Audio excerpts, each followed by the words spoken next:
Hello and welcome to another edition of the Rider Rumblings podcast, episode 181 with Taylor Shire and Darrell Davis. And we're chatting about the Saskatchewan Roughriders picking up a not so thrilling, but still a win, a 2013 victory over the Ottawa Redblacks on the weekend. Now that sets up a sort of an interesting matchup, which we'll get to, against the Toronto Argonauts this week, Darrell. Yeah, weird scheduling, I guess, Taylor, right? Two Eastern teams in the middle of their stretch drive. The two weakest teams in the league, too, right? And as you said, it wasn't a tremendous game. It wasn't a convincing victory by the Roughriders. It was in Ottawa, so it's often tough to win on the road. And I know they've won all their Eastern road games, which is pretty impressive. It wasn't they weren't totally impressed by their performance on offense. They had some yardage, but they went, what as your story said, I think 7 straight possessions ended with a punt after scoring on their first drive. But the defense held them in. Great interceptions by the linebacking core. I think that was the real reason why the Roughriders won, and that kind of harkens back to earlier this season, doesn't it, with the defense holding the fort for the Roughriders.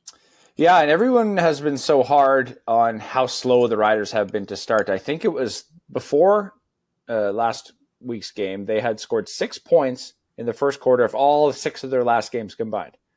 So averaging 1 point a game. And then they go and score this opening drive touchdown, and it looks good. Okay, the offense is back into rhythm. And then all of a sudden, I don't even know what happened. They just weren't connecting on anything. They had one okay drive. But other than that, it was just, 7 straight punts. So everyone, was so hard on them for not starting fast. So they started fast, but then they kind of went to sleep for the majority of the middle half of the game. So went into hibernation, didn't they? They got 84 yards on that first drive. It took them 8 more drives to get that 84 yard to equal that 84 yards. So yeah, it was a strange game in that respect, right? That they weren't real sharp. Weird things. What do you think about the scuttlebutt? And this is a tough one to prove, but all these guys are coming back, right? Sam Emilus is back. Ajo is back. Keon Schaefer-Baker's back. The receivers they want are back in their roster, but they're all kind of adjusting, and maybe the rhythm is off. I know that Trevor Harris completed a lot of passes. I'm still not sold that his arm is 100%, and I still think that it wouldn't be a bad idea to rest him, even though he doesn't want to, obviously. But what do you think about that idea that maybe all these guys coming back is just kind of takes a little bit of adjusting for them? Yeah, I would say he's got chemistry with them, but is it there right now? I don't think necessarily. I do think Dante Myers and Keyshawn Johnson have not let off at all. They've had great seasons. They're both over 1,000 yards, but getting Emilus and Schaefer-Baker back, it does always take a game or a little bit just to get back into the rhythm, and for those guys to get their legs back and their hands back and everything. So whether that's chemistry or whether that's the actual player getting used to more reps, I know they've been practicing for 3-4 weeks in a row now where they've had that time to develop that chemistry. So I wouldn't blame any sort of lack of execution on lack of chemistry. I just think it takes a little bit for everyone just to get back into the rhythm. So a little bit of both, I guess. Yeah. You know what? And we're talking about the passing game, how many yards they got. I thought they didn't get a lot of rushing yards, but they got tough rushing yards. And I think we got to give a lot of credit to A.J. Ouellette for the type of game he had. He got the yards they needed when they needed them, lining up as a tailback, or sometimes because Tommy Stevens was out, he lined up as a short yardage quarterback. And they'd throw the quarterback, they'd bring in Jake Mayer and throw him out as a receiver.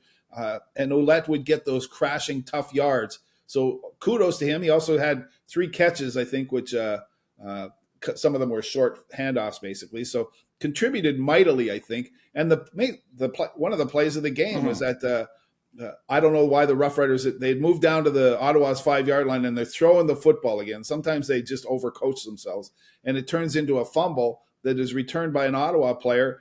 And you think, 6 points, right? A pick 6 or a fumble recovery for 6. And you look up, and A.J. Ouellette's just giving it, chasing downfield to catch Carter, the defensive end, and caught him, saved a touchdown, a huge motivational play for the Riders, wasn't it? To me, that was like the play of the game. And I asked Corey Mace about it after, and he said that is exactly what we embody in the culture of this locker room, and that's what we want. So I know he was championed after, I think is the word he used.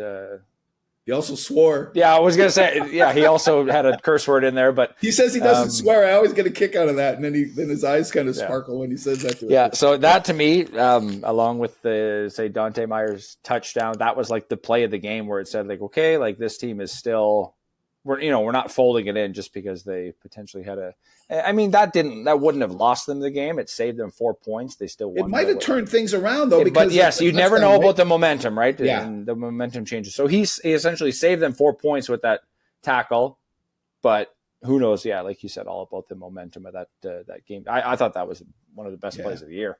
Yeah, you can see that. And Ouellette's talked quite a bit to you and me about his conditioning. How in the offseason he's slimmer this year, and he's stayed healthy all year, and he's faster and quicker. And when he was kept, Carter's a pretty good runner, but Ouellette caught him. Ouellette, in a 40-yard dash, they might be about the same, but that was about 60 yards they were running, and Ouellette just kept gaining and gaining on him at the end as Carter was wearing down. So good sign of conditioning by Ouellette and determination, right? That's the one that you're right. The players will be talking about. They'll show that one on film a few times and pat him on the back, and he always plays hard, man. He's a real warrior out in the field. And I think now, as the games get colder and you need the running game more and more, he's really proving his worth. Yeah, I think it was about 80 yards, maybe 81, because they haven't shortened the field yet. So wait until a couple of years when the field shortened, then it'll be a 60-yard. Would have been a touchdown, probably. He would have already been there exactly. The shortened field. And going back to the short yardage, I think he handled everything successfully. Mace kind of criticized him after for always wanting to jump over the pile, and sometimes that works, sometimes it doesn't. He protected the ball. He got the job done. I don't think you want him as your full-time short yardage player. I think it just adds more hits and gets him more banged up, gets him more tired. I think you save him for wanting to run the ball. So it would be nice for the Riders to get Tommy Stevens back, but in a pinch, it certainly worked, and probably more effective than Jake Mayer or Jack Cohn, I guess, just because they haven't got a lot of reps. So put him in, and we've seen that throughout the year where they tried to use AJ in those short yardage packages. Then all of a sudden it was all the time he's handling them all. So wouldn't want to do it over an 18-game season, but in a pinch, I think it's fine. Yeah, down the stretch now, and it's a nice little change up if Tommy Stevens is healthy. Then you can, they key all week, the opposing teams key all week to stop Tommy Stevens, and then all of a sudden AJ Ouellette's there, and you have to think a little bit differently. So, interesting. That's one of the things that they've added to their offense that probably helps it in the long run. So, because we've been quite critical of the offense the last few games, but I think that was it wasn't a great offensive performance, but it got done what it needed to get done. Yeah, opening drive touchdown, sputtered, but then honestly, that pass to Dante Myers, that and the tackle were one of the plays of the game. He made that catch, broke a tackle, and then there was 4 guys kind of closing in on him, and that speed and that separation that he got, in his first 3 strides after that, breaking that tackle was, you put him up against the fastest guy in the league, and he'd be up there. Maybe not Tavon Campbell's speed necessarily, but he's one of the fastest receivers. Yeah, the amazing burst. You're right. Tavon Campbell, I think, maybe the fastest guy in the league still. Yep. They miss him, though, don't they? Yep. They've had to juggle their roster, not having their starting all-star defensive corner, and he's a Canadian. So it shuffled it and made them put CJ Rivas back at safety because they cut Cozy Onyeka without – obviously breaking team rules that they don't want to talk about, obviously, but that's something that really a bold move to maintain the culture, but it ends up making them adjust their defense. And the adjustments worked out okay. Rivas looked pretty good at safety, and they moved Antoine Brooks Jr. to Rivas's old spot at outside linebacker, gets an interception and returns at 85 yards for a touchdown. So Brooks has worked pretty hard all season. They haven't really relied on him in the secondary very much. They've even tried him out as a running back because they love his enthusiasm.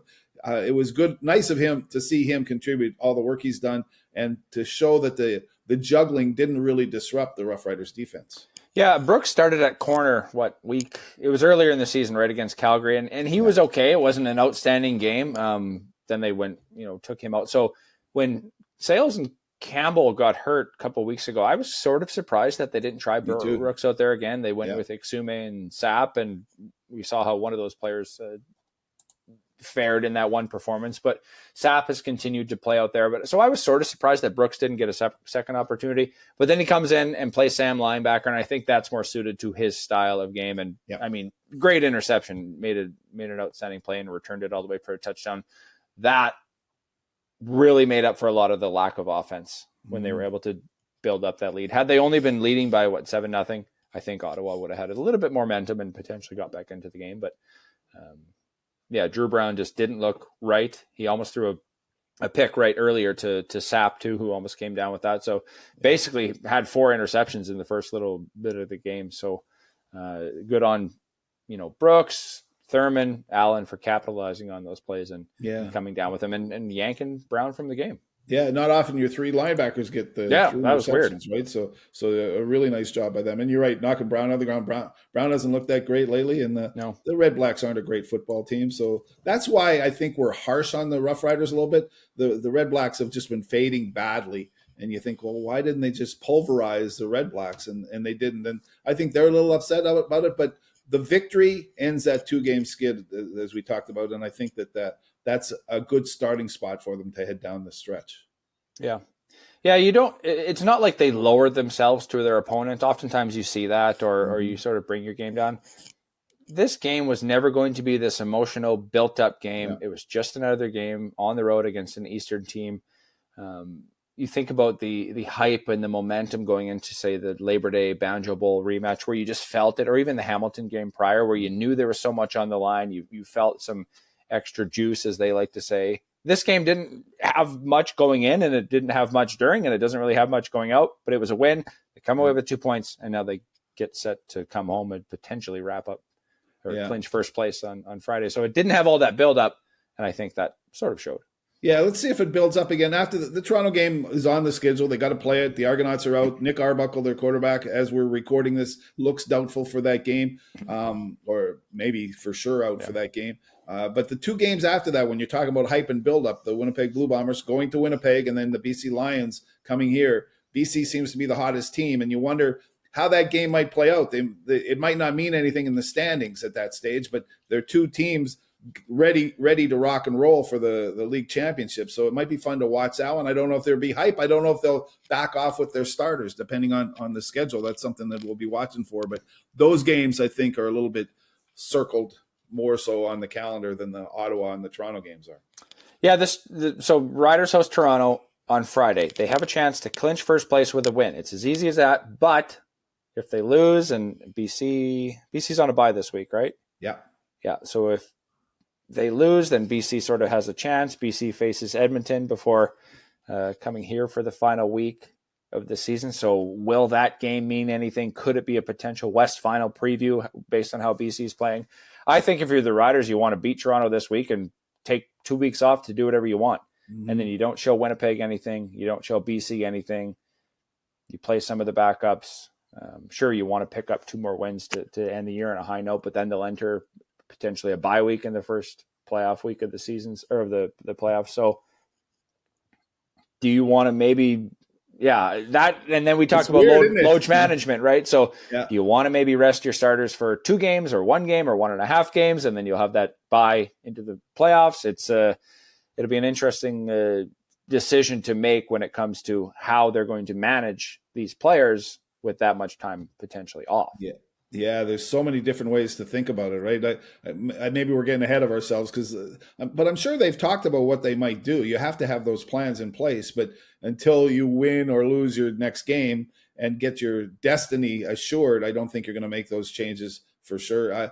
Who do you rest? Who needs a rest? Sometimes is what it comes down to, but you don't want to take too many games off at the end of the season, especially with that bye. So it's going to be fun to see their strategy and what they plan to do throughout it. Let's ask the big question. What are they doing with their kicker? We'll see it in practice. We'll see. We'll probably find out later today on Monday. We're recording this. Okay, so we're admitting right now we're recording it before we see what they're doing. So what would you do with the kicker? Well, if Brett's back is okay, he's got to come back. I know he was limited or didn't practice last week. He has to be the guy, so you give him a week off. Campbell Fair misses those 2 conference, and they elected not even to trot him out there for a field goal when they probably could have later in the game.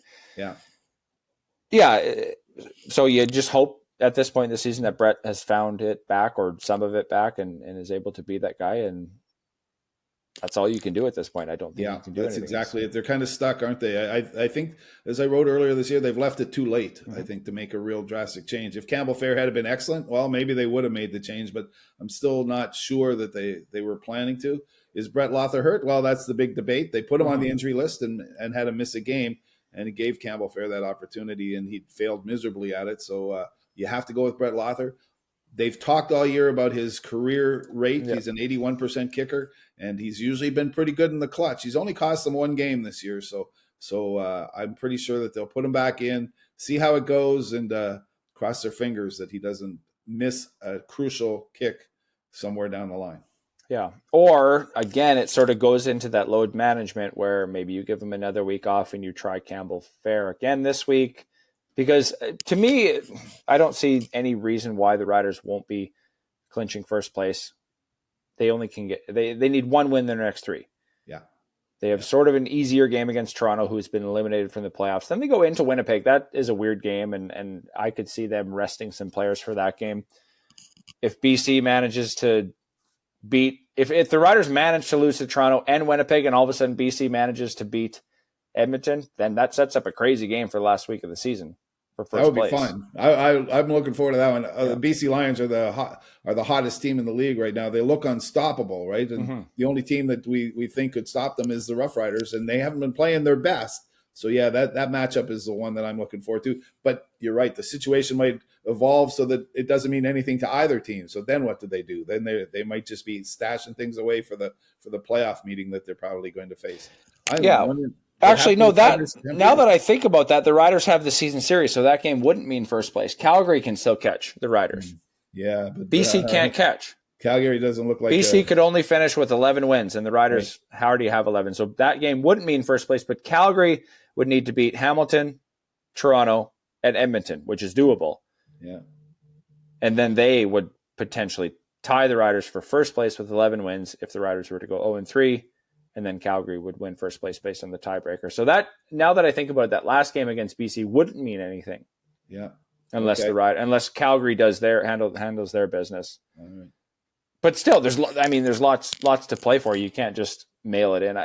Although I do think you should potentially not mail it in on Friday, but potentially load management decisions this Friday, even though it's at home too. Right.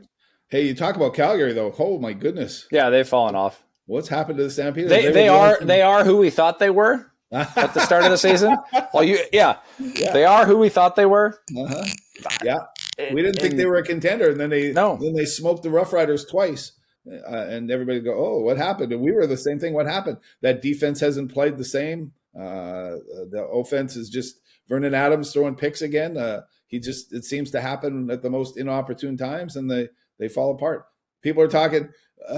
Sorry, this might be unfair, but Craig Dickinson's their coach, one of their coaches over in Calgary, and everybody says, "What's his record after Labor Day these days?" Because they went in those horrible skids when he was coaching the Roughriders. So I don't know what happens and it's probably not his fault, but it's just strange to see the Calgary Stampeders falter so badly as the season's been getting more and more important. Mm-hmm. Yeah, and I mean, we all know it. Trevor Harris has said it 100 times this year alone. It doesn't matter how you start. You always got to feel good heading into the playoffs. The BC Lions are probably feeling the best of any team heading into the stretch run here. They are going to be a tough out in the playoffs, whoever faces them. Yeah. To me, it looks like they're going to be hosting the West semifinal. Will that be against Calgary? Will that be against Winnipeg, who's going to head east to the crossover to face Montreal, who is going to be a tough team? Very, very enticing semifinal matchups for sure, looking at the schedule. They always are. And who's ready, who's healthy, and you're right. And we've seen 9-9 teams. The Roughriders in 89 were a 9-9 team. So you can, if you get hot at the end of the season and put things together, with the Roughriders in 89, got all their injured players back was the big thing. And, the Roughriders are getting their guys back now. And I think that's a huge part of this team's potential. So if they get everybody back who they need, they've pieced things together pretty well, but getting everybody in place is going to be a huge part of the playoffs. Interesting. So I was just looking at the standings again. Technically, 3 teams could finish with 11 wins, right? Yeah. So then that sets up a different tiebreaker. Uh-huh. Yep. Right. And I think in that case, because BC doesn't play Calgary anymore, so BC, Calgary, and Winnipeg, could they finish with 11? There's a lot of tie-breaking formulas. We'll worry about that. It's like trying to explain the designated import stuff. 1 week at a time, 1-0. They just want to go 1-0 this week, and we just want to record one podcast at a time and do it right and not worry about the standings. So let's just figure out what it is this week and then figure it out next week. They can clinch with a win this week It's easy as that. I like your focus. That's way easier, Taylor. Yeah. Good job. Yeah. I started looking down the rabbit hole of, okay, if this happens, then this happens, then this happens. Well, then if this happens, then that happens. So 1 week at a time, they can clinch first with a win, and we'll leave it at that. How about? That sounds good to me. All right. See you at practice. All right. Enjoy the week, and we'll record the next episode of the podcast next week, and we'll talk about all those scenarios next week. We'll leave it at this week. Appreciate the time, Darrell, and have a great week.